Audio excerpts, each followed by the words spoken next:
Declan Rice, Mason Mount, Harry Maguire ou encore Jack Grealish, les transferts de joueurs anglais atteignent toujours des chiffres astronomiques. Des grosses sommes, souvent jugées excessives par les fans, qui estiment que les prix de ces joueurs ne reflètent pas leur niveau. Mais pourquoi les clubs anglais achètent-ils leurs natifs aussi cher? Et si tu veux tout savoir sur ton sport préféré, n'oublie pas de t'abonner à Cop Football. La première raison est assez simple, les clubs anglais ont beaucoup d'argent. Avec l'explosion des droits TV de la Première Ligue, les clubs du Royaume sont au-dessus de toute concurrence en Europe. La preuve avec les dépenses lors du mercato hivernal 2023.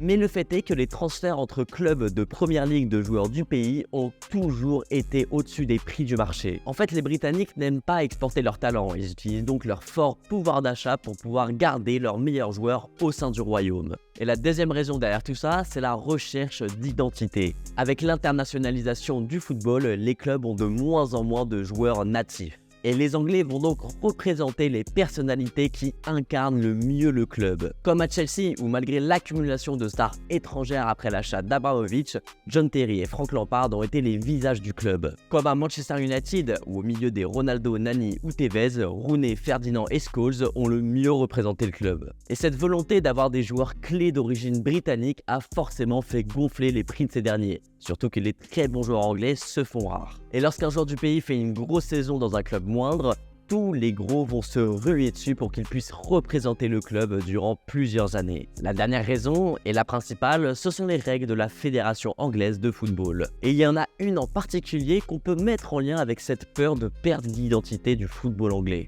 Afin d'éviter de voir les joueurs anglais remplacés par des talents étrangers, la FA a mis en place la règle des 8 joueurs locaux. Une règle qui oblige les clubs à enregistrer dans leur effectif au moins 8 joueurs qui ont passé 3 ans dans des clubs anglais entre 15 et 21 ans. Si cette obligation peut paraître incompréhensible au premier abord, elle permet en fait au football anglais de continuer son développement, car elle oblige les grosses écuries non seulement à former, mais aussi à acheter des jeunes pépites anglaises pour les développer. La preuve avec Manchester City, qui a investi sur son centre de formation afin d'éviter de payer à prix fort des joueurs comme Sterling, Stones ou Phillips. Un investissement qui a permis de révéler Phil Foden, Rico Lewis ou encore plus récemment Cole Palmer. Bref, si ce processus enferme la Première Ligue sur elle-même, elle lui permet aussi de continuer à grandir et aussi de creuser l'écart déjà immense avec les autres championnats. Car les clubs anglais vont préférer vendre leurs joueurs du pays à un rival au prix fort plutôt que de l'exporter à l'étranger pour 2 fois moins cher. Et toi, tu penses quoi des prix des joueurs anglais? Dis-le moi en commentaire.